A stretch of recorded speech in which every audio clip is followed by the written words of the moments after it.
So I said to my friend that night, I said, who is that? And he goes, oh, she's way out of your league. He's like, just keeping it real. My life did not look anything like I would have planned it if I had a plan, but it looked exactly like God wanted it to. We start to qualify sin and make this sin greater than that sin, and yet all sin is equal, other than blasphemy of the Holy Spirit. And I find myself living in a motorhome with a drug addict. I'm talking, when I say drug addict, this guy was hardcore drug addict. The biggest two struggles marriages have is intimacy and finances. So if you don't talk about those two things, they will become a problem. I don't care who you are. Maybe the biggest part of my story is just my family. I moved to Vero Beach for flight school. Playing football, especially, I would get invited to a lot of parties. During this time, he's like full weight on this knife trying to plunge it in there. Like knowing the Lord brings me so much peace and joy and just confidence. So I held this dude as he took his last breath, and it triggered this question. It said, what is this life for? Yo, yo, yo, what is up, party people? Welcome to another episode of Thrive and Dive. Thriving in life as we dive into deeper conversations. The purpose of this show is to help you thrive, and I have people on that I feel are thriving in their life, and as they share their stories or areas of expertise, our hopes is that you too can thrive in your life. And I'm joined here today by a great friend. I have the Mike Pickerill in the house. Mr. Mike, how are you doing today? Doing real well. Awesome. I'm glad you are on Thrive and Dive. Mike and I have known each other for a good while now. Yeah. I want to say, man, at least 5 years, but if not more, maybe. Yeah, I would say at least 5. Let's go. And we've had the pleasure of serving in student ministry together for a good while, ever since I came back home to Vero Beach from college. Mr. Mike and his wife, Shelly, who we'll probably hear more about, and his family, we're all at the church, Pathway Church, and we're serving in the youth ministry. And I was just like, yeah, and whenever I see, especially when I was younger then, whenever I saw adult men working in the youth ministry, it's like, man, I felt like, man, it's so much respect for, because, I mean, not trying to throw shade on the men, but when usually it's a lot of women that serve in, kids ministry, youth ministry, things like that, moms and things like that. At least when I was in high school, it was a lot of moms, right? Okay. So whenever there was a guy, a male figure, it's like, whoa, this is so cool. So I know when I as someone who's still younger, I mean, I was just out of college. I'm like, oh, I respect you instantly just because you're serving in youth ministry when you didn't have to. So.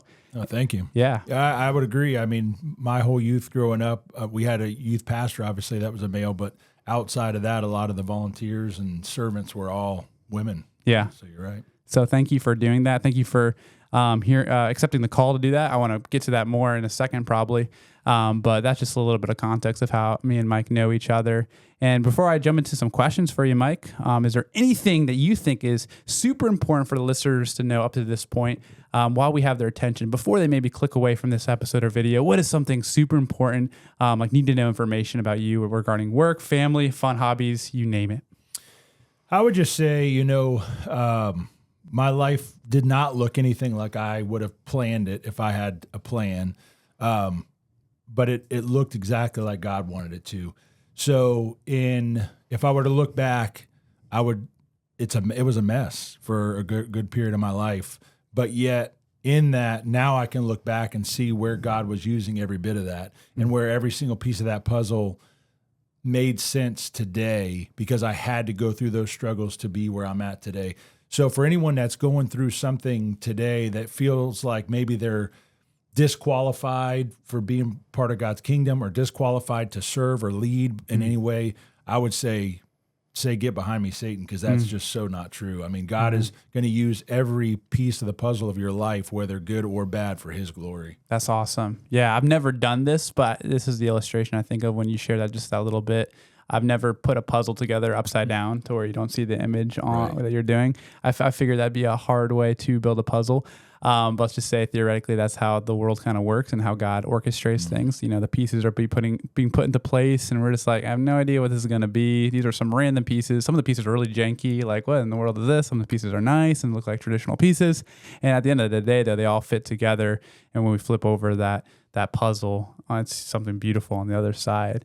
And we get to see it on this side of heaven, but even we might not see the full effects of how all those pieces were working until we're in heaven, you know? Right. And that's where we, trust and hold to Romans 8:28, which is one of many texts that talk about God's sovereignty and how he is working all things for good, for his glory, his purposes, things of that nature.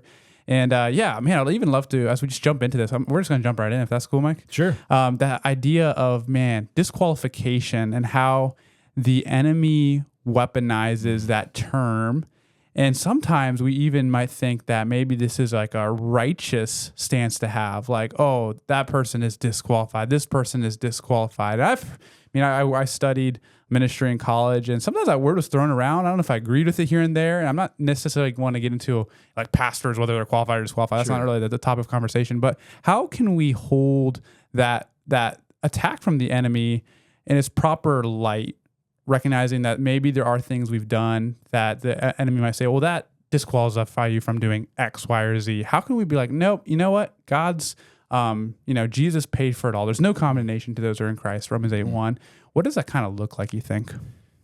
I think it's having a healthy knowledge of God's word. And that's why I encourage all the guys that I meet with to just stay in God's word constantly, because the enemy he seeks to kill, devour, destroy. And in all that, he's going to find anything he can to use against you. And another thing that I explain to people is, if you have a weakness that you're aware of, don't speak it into existence. Be more reserved with that. Have knowledge of it and an understanding of it, because you don't want to not acknowledge weakness, because otherwise you can't work on it. But yet, my understanding is, the devil only knows what we speak out loud, and then he uses those things against us. So if we can not speak out when we feel like we've failed, he can't continue to use those things against us. But in the disqualification part, there's two sides to that for me. One is, yes, like you said, where people want to disqualify someone from whether it's a position or whether it's volunteering or whether it's just in Christianity in reality, is because, well, they did this. And I think two things happen there. We start to qualify sin and make this sin greater than that sin, and yet all sin is equal, other than blasphemy of the Holy Spirit. But yet I feel like as humans, we have this great tendency to say, well, he did this, and that's way worse than cursing, or that's way worse than stealing, or way worse than this, because, how dare him, how could he, let's say, have an adulterous relationship? How dare, he made a commitment, how could he do that? Yeah. And yet that sin is no greater than anyone else's sin. So we tend to disqualify people because their sin may look worse than ours. Sure. So that's one aspect of it. And the other aspect of it, and this is where I actually see a lot more of it recently, is men disqualifying themselves because they say, well, how could God use me after I did this? Or how could God use me when I just have continued in this pattern of sin, even though I'm trying and I am doing better and I'm working towards, ridding myself of whatever this sin is, but yet I'm still stuck in it today. Yeah. So how could God use me when I'm stuck in this lifestyle of sin? And I think there again, that's just Satan's tactics to disqualify yourself, because if he can put that seed of doubt in your head, that's all he needs. Yeah. Once he plants that seed of doubt, it begins to flourish, and then you feed into it because you start to doubt, you start to think about your sin, and then once he gets you thinking about your sin, how can you think about doing the God that needs you, the good that God needs you to do? That's so true, man. Two things I want to highlight that you just shared. That's just gold right there. Hope you guys are taking notes on this episode. My goodness. So, the idea of speaking things into existence in the sense of Satan now has an opportunity to weaponize those thoughts, right? Because they're in your thought life, and then you speak them out loud. It kind of becomes like a self-fulfilling prophecy in a way. I think of like fear, for example. Like, I don't want to be afraid. I don't want to be afraid. And the more we think about not wanting to be afraid, we get more afraid. Or like anxiousness or worry. It's like, I don't want to worry. I don't want to be anxious. But the more I think about what I'm worried about, I get more worried. So it's like kind of just reposition your mind to like, nope, I'm not these things. These have no hold on me. Maybe they did in my past. Maybe there will be a constant stumbling block in my future, but in the name of Jesus, I say no to these things. Right. And then something else you said, just the all sin is equal, and James and the book of James chapter 2, says, we all stumble in many ways. He who thinks he stumbles in this way, but is, basically, I'm not going to quote the whole thing, but basically he says, "Thee who keeps the whole law, but yet stumbles at one point, is guilty of breaking all of it." Correct. And he used like the example of murder and adultery. And it's like, you don't commit murder, you don't commit adultery, but if you break this part of the commandment, which was favoritism, was the main point of his passage in that context. Like, you're if you're showing favoritism, that's just as bad as a murder, right? And we're like, whoa, that's pretty crazy. Obviously, I think you would agree with this. There's different consequences of sin on this side of heaven, but before the throne of God, all sin is equal in terms of like you broke the law, and there shouldn't be this like JV sin versus varsity sin. Well, and I think too, that's one thing to be very clear with people when you mentor people or disciple people, to help them understand that Jesus paid the price for your sin. So the penalty eternally is gone.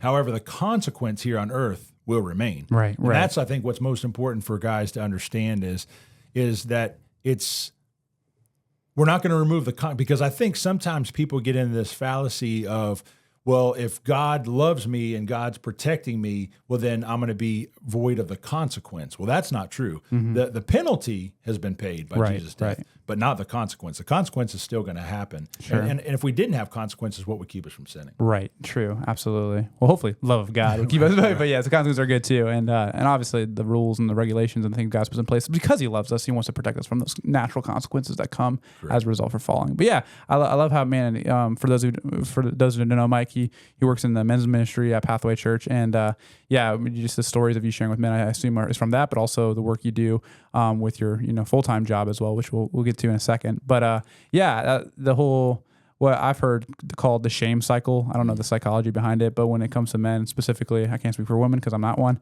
But when we're struggling with sin, whether it be anger, pornography, lust, things like that, there is a constant battle to fight against it. And it's a real struggle. I mean, speaking from personal experience, like it's hard resisting the sin cycle. But when we stumble, we got to be able to, not be like, oh, I stumbled, so I'm just gonna, woe is me, I'm done, I'm unqualified, might as well just not even try type thing. And that's again a lie from the enemy, thinking like, oh, you already messed up, so why bother even trying to go to church? Why bother trying to raise your family in the ways of the Lord? Why try to be a leader? Because we know you're not one. Right. So wow.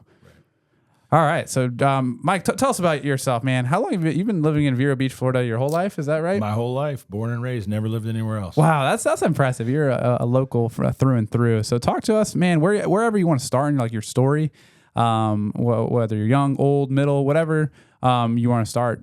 Just talk to us about life in Vero Beach as Mike Pickerill. So I would say for me, life began in the church. My parents went to church, very religiously. Like I said, if the doors were open to the church, we were there. It didn't matter what event it was, what it was for. If we were there at least 2 days a week, twice on Sundays. So, we were there all the time. So I was raised in a very good Christian household. I think where, for me, things began to maybe get off track was I was raised in a church that was very legalistic. So as a teen, I started to feel this sense of not being able to measure up.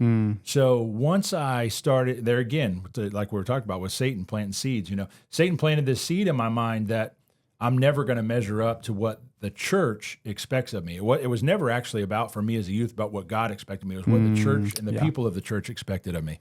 So I just felt like I couldn't measure up. So I did. I got to a point in time at probably 14, 15 years old where it was like, why try? I'll never measure up to what they expect of me. I'm never going to meet this standard, so why try? Yeah. And that led me down a pretty gnarly path of just surrounding myself with people that made me feel better about myself. Well, of course, those were through narcotics and alcohol and you name it. I got exposed to that at a pretty young age. I love how I described it as a gnarly path. I haven't heard that word gnarly in a while. That's good. Anyway, as you were. That's just my age. I love it. But so then in that, one thing led to another. And, they talk about gateway drugs, and I really firmly believe in that because it started out very naively with marijuana, alcohol, mostly beer.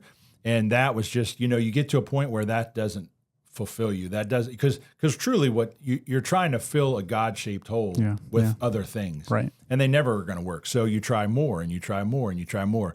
Well, by the time I was 17, 18 years old, I mean, I had tried several different drugs. I probably would say I smoked weed daily, if not every other day. My parents were, I would say, quasi-aware of the lifestyle I was living.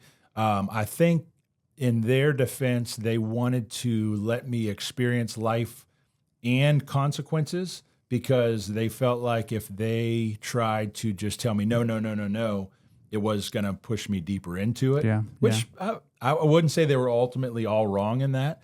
They maybe could have stepped in a little bit more, but I don't want to, slight my parents. I think they did a really great job of raising me. But in that, they were aware, and my mom would always talk to me and say, what the Bible says, and would remind me and try to redirect. And for periods of time, I would go back, and then all of a sudden I didn't feel worthy again. And so in that, I just continued to walk away. And then along came Shelly. I met her through a mutual friend, and she was, took my breath away initially. How old were you when you guys met? We were, let's see, it was a year out of high school, so I would have been 19. Wow. And I met her and was head over heels. She was beautiful. There you go. And seemed very innocent. Everything I could ask for or think of, she was. And so I said to my friend that night, I said, who is that? And he goes, oh, she's way out of your league, Mike. He's like, just keeping stop. it real. He's like, just stop. And so I said, no, I'm going to ask her out on a date tonight. And I did, and she said no. And she actually said no for a period of about 3 months. Wow. I was persistent. You were persistent. Wow. Take notes, guys. So persistence does pay. Yeah. Through that persistence, we spent a lot of time together, just hanging out. Really got to know each other as friends, which I think is there again very valuable, very important. To not just jump into a relationship, but to be friends, before you're in a true relationship. But anyhow, so through that, her being naive, I used that word earlier. She, did some of these things with me, and was kind of easily. That's pressured, maybe is the right word. So, we lived this lifestyle, and I wouldn't say we weren't doing anything terrible. There against all sins equal, but sure. But we weren't doing anything godly either. We were going to church, and I actually baptized her. Wow. And so it's crazy because I was living almost this double life where I was doing all the right things, I was saying all the right things, but yet I was also living this whole life that was totally outside of God's will. Yeah. Were you guys going to the same church that you grew up in, or a different church? No. She started coming with me. She was raised in a Presbyterian church. Okay. And then she started coming with me once we got engaged.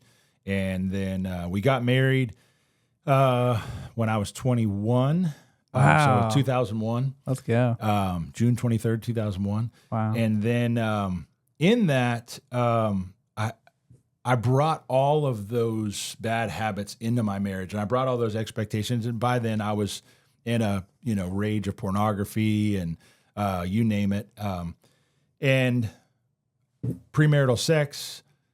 And in all of that, it's so crazy because I can look back now and so clearly say, and that's why I guess it angers me almost to see somebody go down that path, because what it did for me is it brought all these unrealistic expectations into my marriage that I actually still struggle with today. I mean, there's probably still expectations I have of Shelly that are just totally unrealistic because of the pornography, because of the premarital sex, because of the things that you do that have this intensity and have this, they put your brain in this space of being flooded with something that's just not realistic. Yeah. It's just not something that can be maintained over a long period of time, Sure.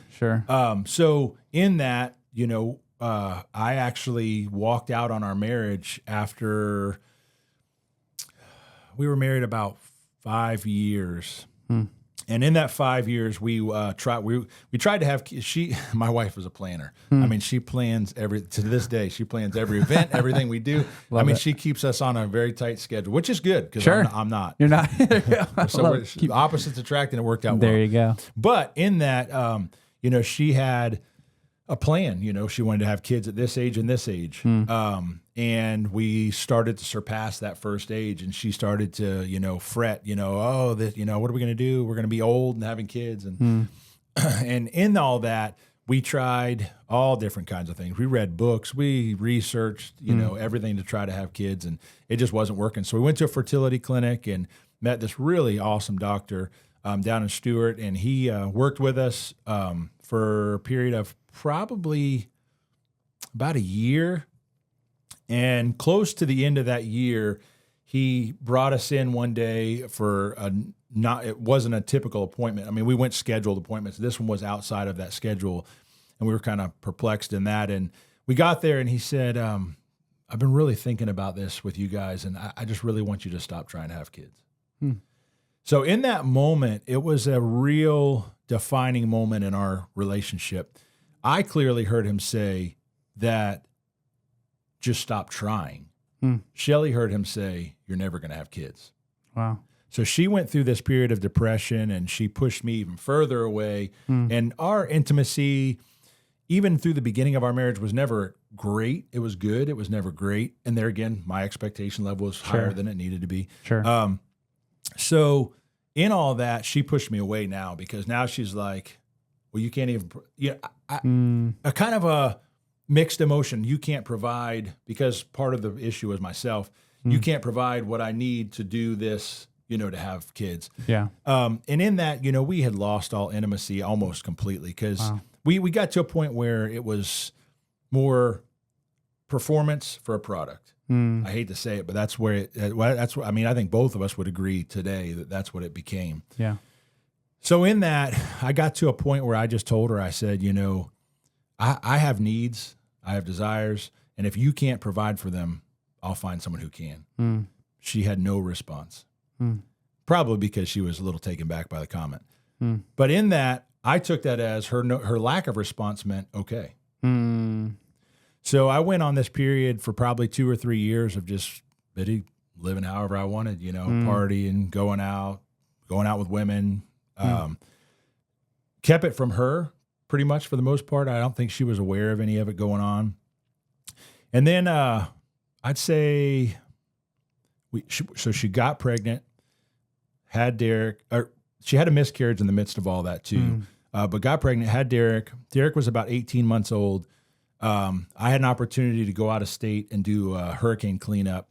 And I was trying to, put the pieces back together, because at this point in time, another thing that God does is so creative on his behalf is when we're living outside his will, he's going to make our life pretty uncomfortable. Sure. So at this point in time, we had lost our house, almost lost both of our vehicles. So I was trying to literally scramble to put the pieces back together. So I went out of state to go do this hurricane cleanup, because it was an opportunity to make really good money for a short period of time. In doing that, I'm still living this crazy lifestyle. And I find myself living in a motorhome with a drug addict. I'm talking, when I say drug addict, this guy was hardcore drug addict. Wow.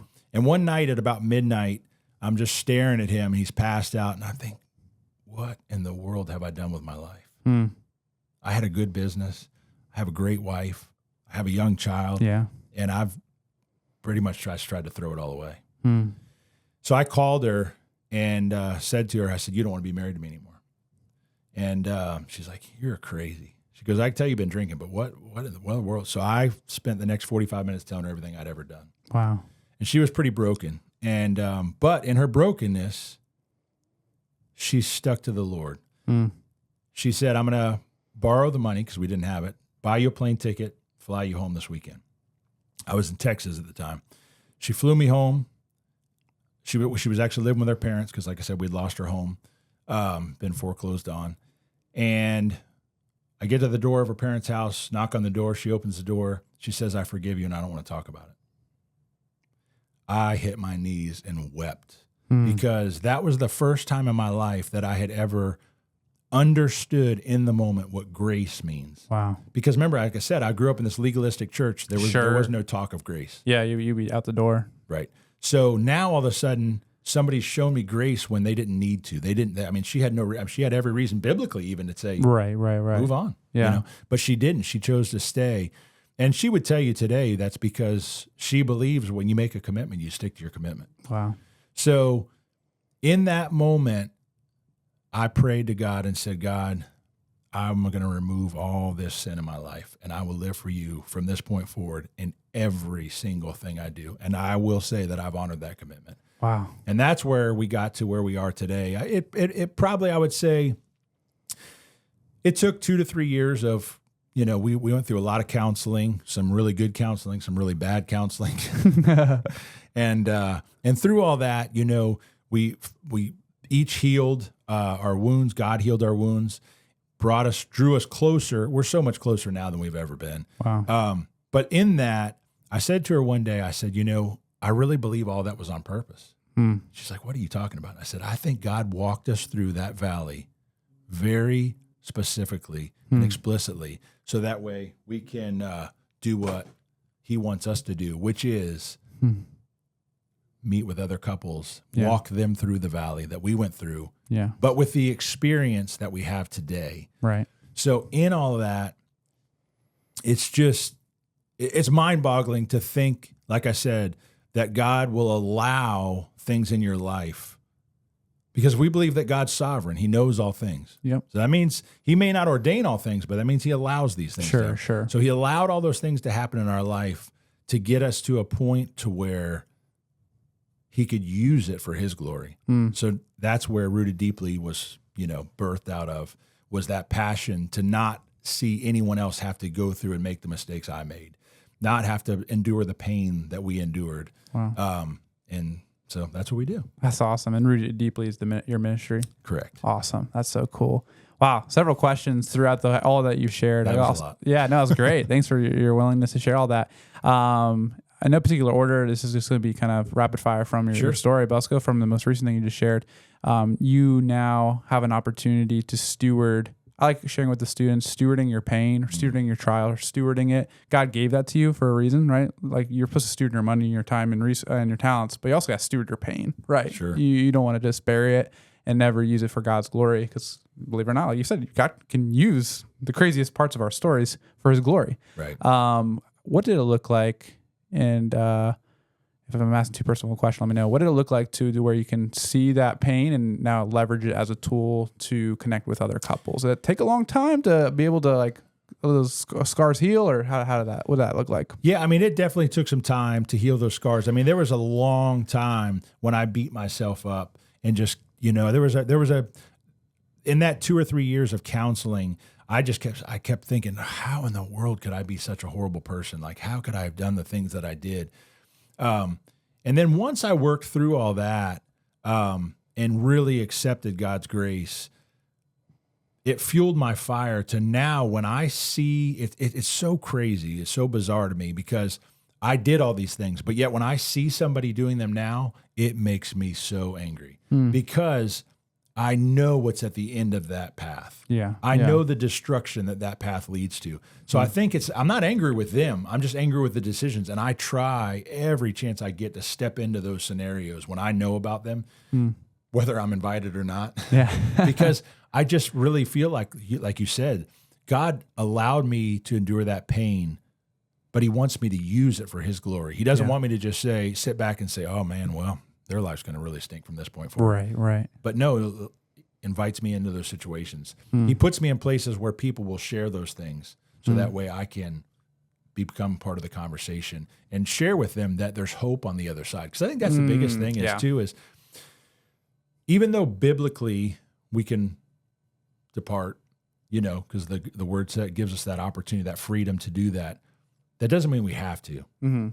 So in those moments, it gives Shelly and I the opportunity to say, yeah, you can, but there is hope on the other side of that bridge. Right. All you have to do is you have to reconnect. You have to put in the work. You have to put in the effort, because you're only going to get out what you put in. Yeah. But if you put in the work and you put in the effort, you will have a stronger marriage on the other side. I think the hope piece is so important. I remember Jackie Hill Perry sharing a message about, the power of hope and how if there's a lack of hope, there is going to be zero motivation and drive to accomplish what God has for you. So I think of, I up to this point of when we're filming, I've never been married. But I imagine when you're in that season where the marriage seems like it could be hopeless, like how do you kindle that hope? And so best, even with the people you're talking to, like the couples you're counseling, like. So I think for me, there is definitely a moment, it's funny, they call it like the 7-year itch or the 5-year or something. I will say there definitely is in almost every marriage I've ever been, affiliated with.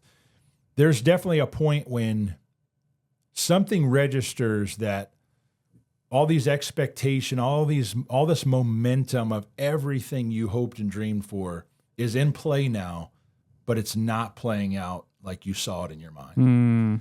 And then there comes this moment that you start to doubt, and there again, Satan feeds on that. And you start to doubt, well, did I pick the right person? Can they fulfill the needs and desires that I have? Did I make a bad decision? Or have they just gone crazy? I mean, a flood of thoughts and emotions. But then you got to right size all that. Are you the person that they married 5, 7, 10 years ago? Yeah. Because the reality is, through life experiences, we change as people. I mean, our core is always going to be who we are. Yeah. But our outward expression of how we do life will change throughout the course of our life because of the things that we endure. So, yes, your spouse will change, for lack of a better term, over the course of time. Yeah. But lean into that change or speak into that change. God gives us opportunities to communicate with one another. And I think communication is probably I would say it's definitely the key to success in marriage. Yeah. Those that don't communicate will either A, have a terrible marriage or have a great marriage because they're just not communicating. And it's actually not a great marriage. Yeah. It's just, one-sided, But the reality is, if you can learn at a early stage in your marriage to be very open with your communication, don't let things bottle up. Don't let things get to a point where you're going to explode or you're angry or bitter because of an emotion. Yeah. Talk about those things when you first start to sense them, you first start to feel them, because that's when it needs to be addressed. And that's when God can use it and move forward. Yeah. You kind of already addressed this. Let's press into the managing expectation piece when it comes to, I guess, marriages and things of that nature. Because we know that expectations aren't all bad, right? Sure. We're filming in May. We have a youth trip that we're a part of called Passion Camp. I have high expectation that the Lord's going to do a mighty work in students' lives. And I want to have that expectation. I want to be expected. If I don't, it's kind of like lack of faith in God's ability, right? Correct. But there's also not good expectations. Correct. When it comes to marriage and stuff, and marriage and stuff, like I'm looping this into one big thing. Obviously, this podcast could go on forever with when it comes to marriage content. But so this question might not be fair to you. But how do you manage expectations? Because are all expectations wrong when it comes to envisioning your marriage, or what's obviously selfish expectations? What are expectations that have been tainted by sin? Kind of all that type of stuff. Yeah. So I would say 2 things to do is I would encourage people to meet. First off, date nights are the most important thing you can do.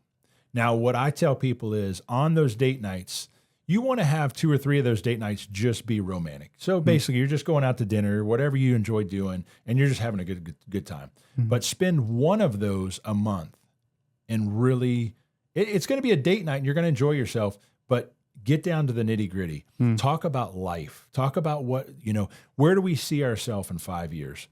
How are we going to get there together? Because I think that's the problem, where the unrealistic expectations, or maybe the expectations that aren't expressed, start to happen. Sure. Like you may say, well, in 5 years, I want to live in Delaware. But if Emma doesn't want to live in Delaware in 5 years, then now you're going to get to that 4-year mark where you're thinking, okay, we need to start getting all the pieces of the puzzle to get there. And she's saying, well, no, I love Vero. So I think it's speaking your expectations to your partner. It goes back to your communication thing. Correct. Yeah. Because I think that's where things get lost is it's not a bad expectation. I mean, if that's your goal and there's a reason and it's a righteous reason to be in Delaware or wherever that place might be, that's not bad. Yeah. But if you express that in year 1, that was where your desire was to be at year 5, right? Now you can have that healthy conversation Sure. and work together toward, or maybe it's somewhere meeting in the middle. Yeah, right? yeah. So I think the thing for me is just that open communication and talking about the future, because I think realistically, probably the biggest 2 struggles marriages have is intimacy and finances. So if you don't talk about those 2 things, they will become a problem. I don't care who you are. Yeah. I mean, Satan, I think, will weaponize the 2 of those, to the nth degree. So I think knowing your finances, and granted, there's probably going to be somebody that's going to handle the finances, somebody that's going to pay the bills and all those kind of things. But I think both partners need to equally be aware of the finances. Sure. Something I've seen so many times is husband and wife, separate bank accounts. I would tell you that is the root of all evil right there. Because what will happen is there's always going to be a seed of doubt.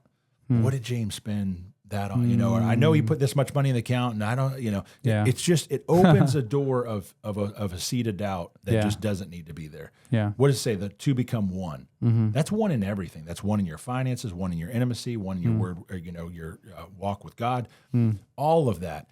So I think it's just, like I said, planning that specific, intentional time to talk about the things that are important to you, whether it be finances, whether it be intimacy, whether it be having children, when are we going to do that? What school are we going to send the kids to? I mean, all those big decisions, because those are the crooks that Satan will use to try to put wedges in there. Yeah, absolutely. But if you talk about them ahead of them before they happen, then now you're ahead of the ballgame. Yeah, that's interesting. Something it kind of depends on one's personality, but kind of the way I was raised and kind of who I am. I think I'm this way. So Emma, you can let me know if I'm not. But like I, even in interpersonal relationships, I want to be the one who will be willing to sacrifice and compromise and be like, Sure. my opinion doesn't matter. What I care about doesn't matter. And I've had to kind of find my voice, and I know mentors like Pastor Nate have helped me in ways, whether they know it or not. But like kind of like speaking for yourself, instead of just being like, just crucify myself. Don't share my expectations. I shouldn't be even having these expectations, right? Obviously, there's sinful, selfish expectations, but what does it look like, I guess, to be able to find the confidence to communicate your expectation? Because I wonder if there's a lot of guys out there who are just like, I'm just gonna not talk about. One, talking is hard in general. Expressing our feelings can be hard in general. Sure. How do you share, like, this is important to me, kind of? Well, I would start off by saying, yes, you're right. Most men want to, men that are in a healthy relationship, I'll still clarify that, want to serve their wife. Sure. So like you said, a lot of times they suppress what they want because I'm trying to serve my wife. I'm trying to meet her needs, which is all good. But my wife uses this expression of like a Build-A-Bear. So if you start to suppress, it's like stuffing that Build-A-Bear. You stuff. But at what point in time can you not put any more stuffing in the Build-A-Bear? So what's going to happen? It's going to tear, right? So it really is. And especially if you're not an extrovert, if you're an introvert, or you're just not comfortable with sharing your emotions, sharing your feelings, I would just encourage you to find that space to do it, even when it's uncomfortable. And what I'll say too is anything in life that's uncomfortable, once you do it multiple times, it becomes less and less uncomfortable. Sure, yeah. So, it's like going to the gym for the first time. Yeah. You walk out the next day, you're like, Can't walk. get out of bed. Right. But then every time you do it, it gets a little easier, right? Sure. So same thing with communicating. Yeah, are there times I've been married I was married in 2001, it's 24 years. Wow. It's easy math. Yeah, there you go. So 24 years, there's still things that like I want to have a healthy conversation with Shelly about, but I sit and think about like, okay, how am I going to approach this? How am I going to bring it up? Yeah. Because I don't want to bring it up in the wrong light, or I don't want to bring it up in a way that seems antagonistic or anything like that, because that's not going to be healthy. Yeah. So even after 24 years, there's still times when I feel like, I just won't talk about that because it's just easier not to talk about. But the problem is if you're feeling that emotion, that emotion's not going away. Sure. So suppressing it today Doesn't make it vanish in thin air. Yeah. No, It's like that Build-A-Bear. Yeah. So you're Right. stuffing it. Interesting. Yeah. Because kind of I don't know if it's like a hero complex or something, but like maybe, yeah, just like, I'm just going to suppress those feelings. That's the right thing to do instead of, let's talk about it. Let's open up about it. And that, like you said, takes processing it. The delivery needs to be important. Sure. Yeah, it's interesting. That's good. That's really good stuff. Wow. I'm taking notes over here as I anticipate marriage. Another question for you. This is totally different season of life. So fast forward or rewind to when you were younger at that church. I don't want to speak disparagingly of your church, but I don't you either. mentioned it being more legalistic. And it reminds me of a passage, I forget where, Paul talks about fathers don't exasperate your children. And in a way, unfortunately, on a macro level, not just in your situation, but I've heard countless stories of people who felt like, I was just, suppressed, legalistic, and I just wanted everything in me just to get out of there and just rebel, things like that. It's like, I guess it's a pretty common tale. How do you think, now that you're a father, right, you got kids and you're hopefully feeling not legalistic in your current church, what does it look like for, I guess, church or parents or anyone? You can fill in the blank. Youth pastors, doesn't matter, to where they're not exasperating their children, their congregation, their youth group. I know that's like a lot, but what do you think? No, I think there again, and I hate to just keep using communication as the answer, but I think communication is the answer there again. There again, when you have children or you're, fill in the blank with whatever leadership role you have, there's obviously an expectation level you have there again. I mean, it's just life. In life, we have expectations. So you're going to have, as a father, I'm going to use the father example because it's the easiest one to use. So as a father, I have expectations of my children. Well, I can not express those expectations and then expect them to live up to them. And then when they don't, I can come down on them. And then they kind of feel like, maybe they knew I had that expectation because they know who I am as an individual. Right. They're smart children. Yeah, but yet I didn't really give them a fair shake because I didn't really say, Interesting. Don't do this. Wow. So then in that freedom, maybe that I felt like giving them, I may have done maybe a little more harm than good because they can come back righteously and say, well, you never said don't do that. Even though I'm like, well, it should have been understood. Well, understood at what level, So I think there again, it's all back to communication. There's never, I feel like you can't really over communicate. Now you can harp on something to where it becomes like white noise. Nagging. Sure. But I would say as a parent, the earlier you can communicate to your children the expectations and be very clear with what those expectations are, be very exasperate what, or not exasperate,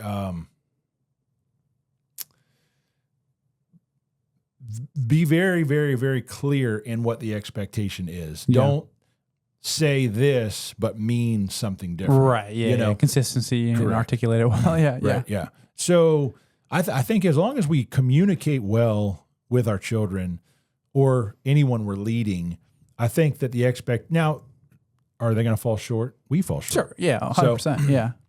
But I think in those moments, now when they fall short, there's that opportunity to show grace, like Jesus showed us, but also to encourage, to equip, maybe ask them what led them to falling short, talk about those kind of things. There again, as men, are all those things easy to do? No.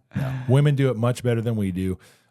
However, I feel like I'm going to make a bold statement. I think that's what's missing a lot in today's society. I think women are raising children probably alone at some level, even if there's a man in the house. And in that, it's not that a woman's not able, qualified. I don't want to use any of those terms, but I just feel like God created men to lead in a way that shows, I don't even know the word I'm looking for, but as a role model that a woman just can't fulfill. Yeah. And I think I see a lot of that missing in today's society. I see a lot of moms that are at every practice, moms that are at every event, moms that are, well, what about Johnny? think about what it would mean to him, even though dad has to work a lot because things are expensive today. And I could go on and on about why that, how we got to where we're at. Yeah. But the reality is, even if you show up for the last 30 minutes of Johnny's game, think about what that means to him that you showed up. Sure. You know? So I think as dads, we have to be very careful and with our schedules, but even with our words, with our decisions, to lift up our kids every opportunity we get, because it is easy to talk to them in a talking down, type manner, not with ill will or ill intention, but we got to think about how are they receiving our words. Sure. It's not necessarily what I say. Yeah. It's how is it received. Yeah, that's way more important. Yeah, absolutely. Wow. No, that's so spot on. I love how simple it is and how fundamental, expectations, communications are to any working relationship, whether it's parenting, marriage, even boss to, say servant. That's so Bible times, boss to employee, boss to servant relationship, and how communicating expectations is essential. All comes down to communication. And then you said it right at the end when we were describing the role of a father in a household, but is modeling. Modeling is so important.